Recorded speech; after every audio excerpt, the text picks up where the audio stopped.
Good morning. How are you guys? Hey, Randy. Hey, how are you? Nice to see you. Oh, good to see you guys. Good morning. Hello, ladies. Thanks for coming. Thanks for get over here. Thanks for coming by. All right. Come here. Come here. Oh, good deal. Yes. All right. That's right. Come on in here, guys.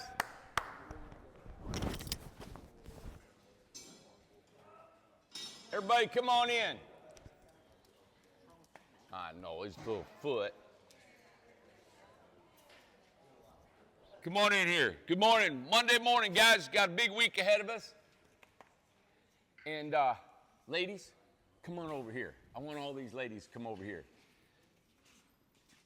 This is a special morning. I wanted to, these ladies are from the Grove, all right?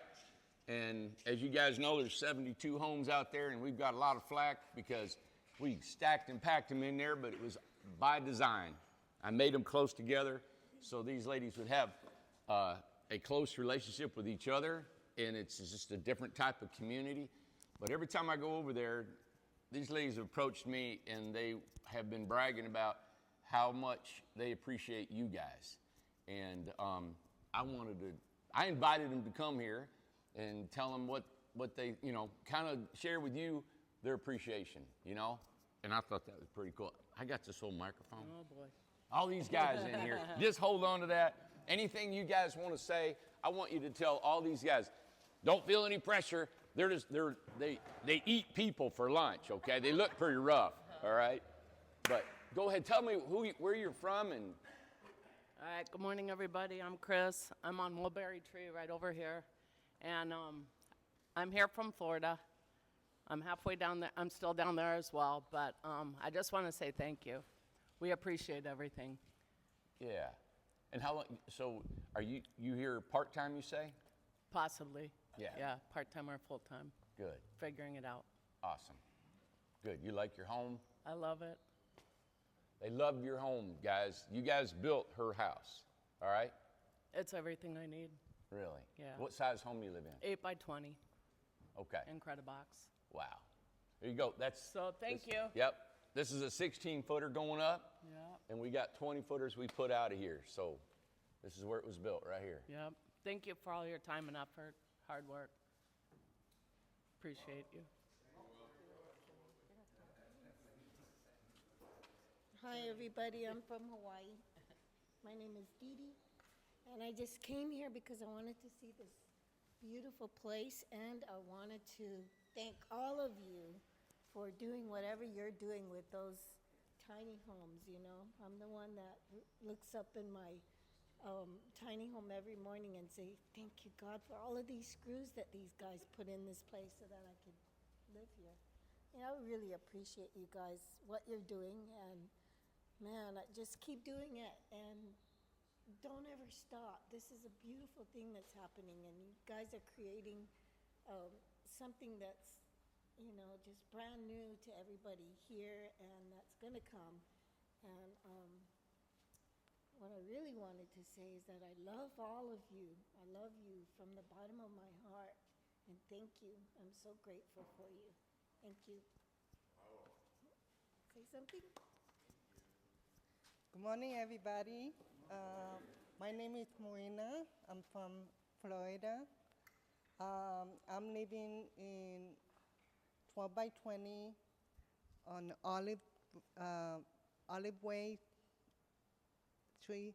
Sorry, I'm nervous. You're fine. I just want to say thank you for everything. I've seen how hard you work. I've been here since May. So I've watched you, how hard you worked, and any problem we had, you guys came over, to fix whatever we needed. Thank you to Justin, Daniel, Kyle, Brian, Amber, and all of you. And I just want to say thank you. Aw, you're welcome. Okay, my name is Penny, and I'm really nervous. So just want you to know that. I'm from Virginia, and we really, honestly, are so grateful and wanted to come over here and let you know how much we love the neighborhood and what you created over there. We have become such good friends. I'm going to cry. I knew I was going to do this. Man. And it's because of the design of the neighborhood. And we wake up every morning and say hello to each other, smiling, happy. We just love it here, and we really, really appreciate everything that you all do, every one of you. So thank you. Aw. How's this thing work here? Just hold it up to your mouth. You're good. Aloha! Aloha! This is your ohana. This is my new ohana. That's right. As you know, we're from Hawaii, my sister Dee Dee and I. And I tell you what, for us to pack up and leave Hawaii and come here, it was like going through the needle's eye, guys. I mean, it was really hard because that's our home. But when we came here, we discovered that this is an awesome home. This is an awesome place to be. And I understand now when Randy said it's East Tennessee. It's not just Tennessee. Yeah. It's East Tennessee. And I know what that means now. So I'm one of you guys.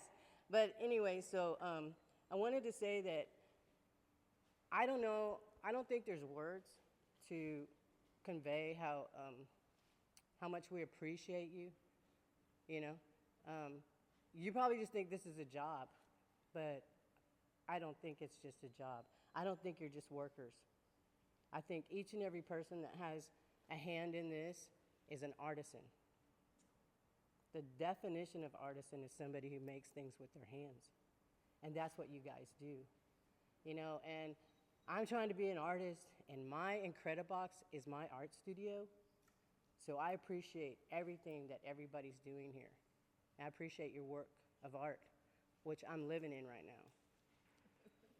And right. although, you know, every piece of art is different, none of it's perfect, you know? And if it was perfect, it wouldn't be handmade, you know? So anyway, I love you guys. Somebody said something, a comment to me about, I shouldn't be saying I love my landlord. I shouldn't be saying I love people, stuff like that. But let me tell you what, culturally, we love to spread love and aloha in the world. We don't have to just be in Hawaii to do it. And as long as I have breath, I will always tell people that I love them.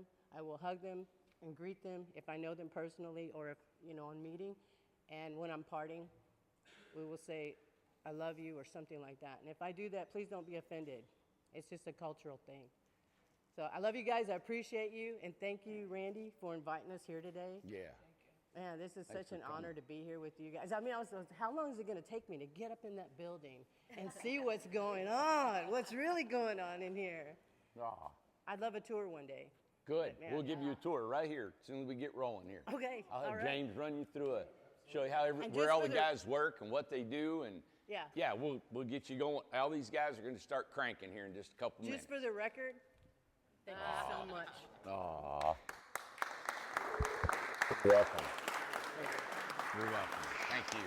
Also, you know, I have to say thank you to Dick Man, you know, for building us a home, a portable home. That was my dream 2 years ago when I discovered East Tennessee.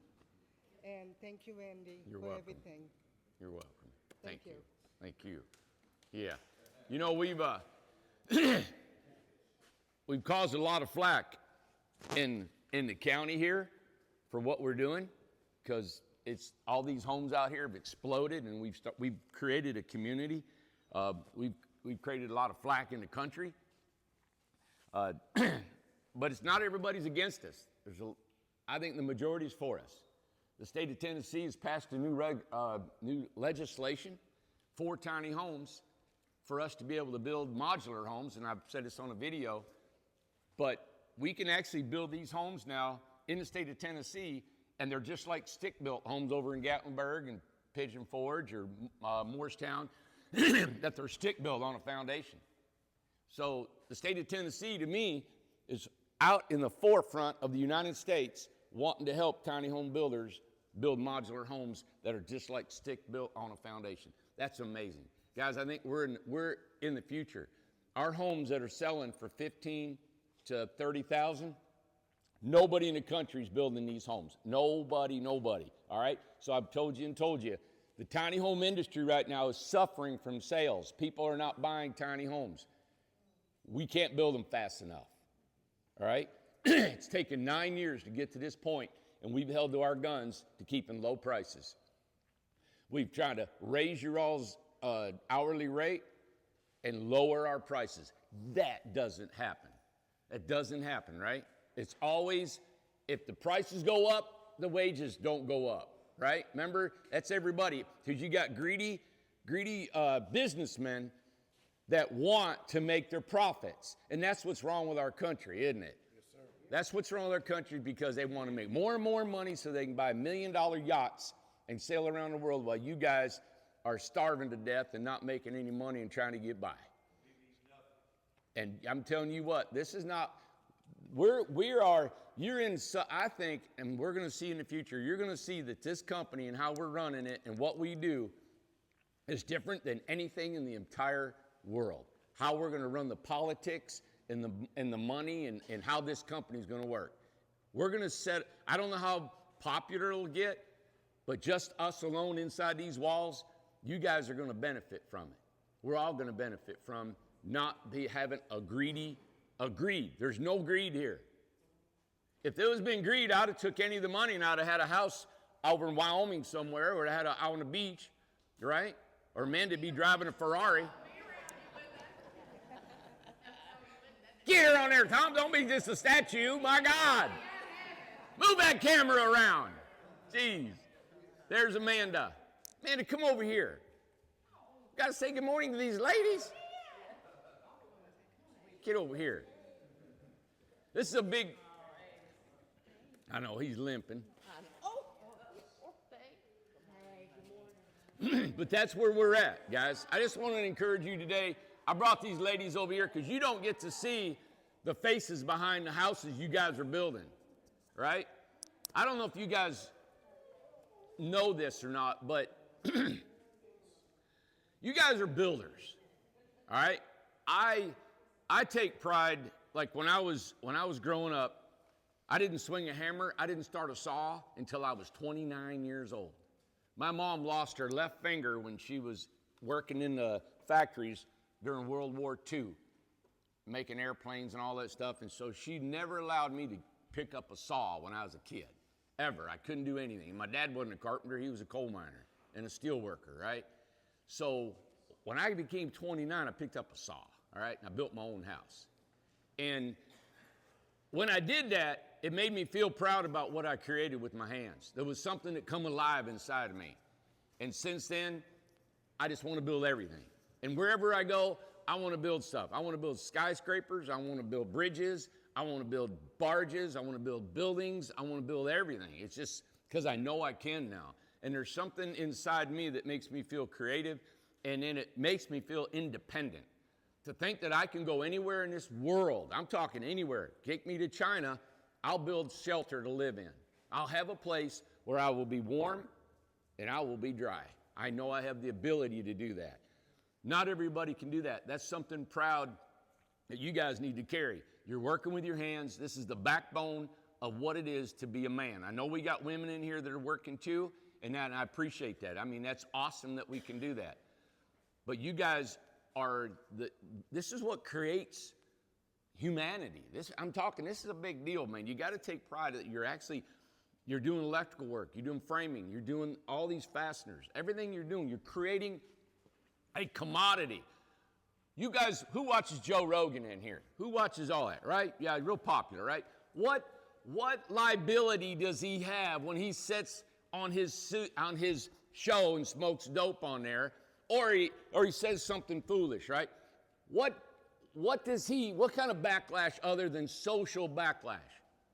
You know what we do when we expose this morning and we're showing this framing right here and we show how we build? Do you know what kind of backlash we get? We're building a commodity. We're building something that is tangible, not just words. I'm not on a show just saying, oh, I got all these guys talking about funny stuff or about UFOs. We're talking about homes that real people live in. And then we can get criticized from people all over the country saying, hey, well, how come you didn't nail it this way? Or why is there a box around here? How you insulate? It's constant exposure that I'm putting out there that is liability that comes back from the chance that we take. It's a liability, everything we show on here. It's not just entertainment. Nobody's doing this because nobody wants to get criticized. I don't care. I don't care. Criticize me. You know what we're doing? We're doing something different. Okay, great. Somebody said, well, Randy, why are you showing everybody how you build houses? Why come you're showing everybody what you do and the cranes and everything you're doing? I said, you know what? If you can do what I can do, more power to you. Because it is hard, ain't it? I'm telling you what, when I wake up in the morning, guys, it ain't just rolling over in the bed. When I get out of bed, it's a war. I prepare my mind for a day like no other day is going to ever happen again. I'm talking today is a day that we don't know what's going to happen. You guys just don't realize the power behind these days that we have, and our days are limited. And every day I get up, and the older I get, the more my days mean more to me, right? And that's why I'm looking at every guy in here, and I appreciate every guy in here, just like these ladies come in here. They appreciate you. I just want you to realize you're not coming into some cloudy, fogged job where you got to maintain, mundane, go through your actions. All right? Okay. I'm done pumping you up. And Ben, I'll get you right after here. I'll get with you, Tom and I. So, guys, thank you so much. Thank you, ladies, for coming this morning. Thank you, Amber. Yeah. All right, let's get it, guys. Thank you very much. Randy, can we have Justin and Daniel back outside? Yeah.